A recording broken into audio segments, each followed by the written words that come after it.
పెద్దలకు చెప్పాను, నాకు ఒక లాయర్ కావాలి, మన కులస్తులు అమ్మాయి ఉండాలి, బీద ఇంటి అమ్మాయి ఉండాలి, తల్లిదండ్రులు లేని అమ్మాయి ఉండాలి, అమ్మాయి లా చదివి ఉండాలి. మా ఇంట్లో పెద్దలు అన్నారు, లా ఎందుకు రాబోయే నెత్తి మీద నిప్పు తెచ్చుకొని నెత్తి మీద పెట్టుకుంటావు, కష్టాలు ఉంటాయి ఫ్యూచర్లో అన్నారు. లెట్ ఇట్ బి, ఏం కాదు, నాకు లా అమ్మాయి కావాలి, లా ఇచ్చారు.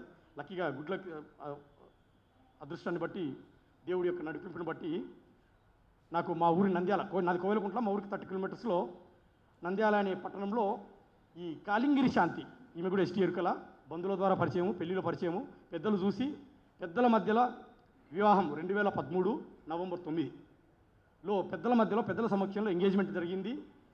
ఆ నవంబర్ 9న మ్యారేజ్ అయింది. ముందు ఎంగేజ్మెంట్ అయింది మేలో, తర్వాత మ్యారేజ్ అయింది. అమ్మాయికి నాకు నచ్చింది, నేను అమ్మాయికి నచ్చాను. ఇద్దరం స్మైలింగ్ ఫేసు. అమ్మాయి అప్పటికే పడాల రామరెడ్డిలో BA LLB చేస్తూ ఉంది. ఇంకా 2 ఇయర్స్ కోర్స్ ఉంది, అప్పటికి 3 ఇయర్స్ అయిపోయింది, ఇంకా 2 ఇయర్స్ కోర్స్ ఉంది. సో దేవుడు నాకు కోరుకున్న అమ్మాయిని ఇచ్చాడు. పెళ్ళి బ్రహ్మాండంగా జరిగింది. ఇక్కడ హైదరాబాద్ వచ్చి సెటిల్ అయిపోయాను. సో అమ్మాయి లా చేయించాను, నేను కూడా లా చదివాను. 2014 నుంచి 17 వరకు లా చదివాను. అంత సవ్యంగా జరుగుతుంది. 2013, 14, 15న మాకు దేవుడు 2 కవల పిల్లల్ని ఇచ్చాడు, పాపల్ని, 2 ఆడపిల్లల్ని ఇచ్చాడు. ఆ 2 పెద్ద పాప రుచికా మోహన్, చిన్న పాప రితికా మోహన్, మానిపాటి రుచిక, మానిపాటి రితిక. వాళ్ళు ఇక్కడ ఉన్నారు ప్రస్తుతం హైదరాబాద్లో. So we are blessed with the god. So we are blessed with 2 twin babies, twin girl babies.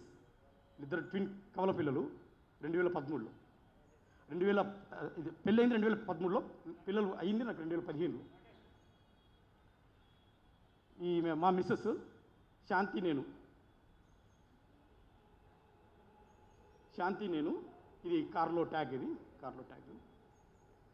So చిన్నప్పటి నుంచి కష్టపడడం వల్ల, నవోదయ స్కూల్లో చదవడం వల్ల సిద్ధాంతాలు, గాంధేయవాదము, అంబేద్కరిజము, దేశము, నేషనలిజం, నవోదయలో నేషనలిజం ఎక్కువ ఉంటుంది, నేషనలిజము, జాతీయవాదము, ఏవేవో ఉంటాయి కదా, అవన్నీ నేర్చుకున్నాము.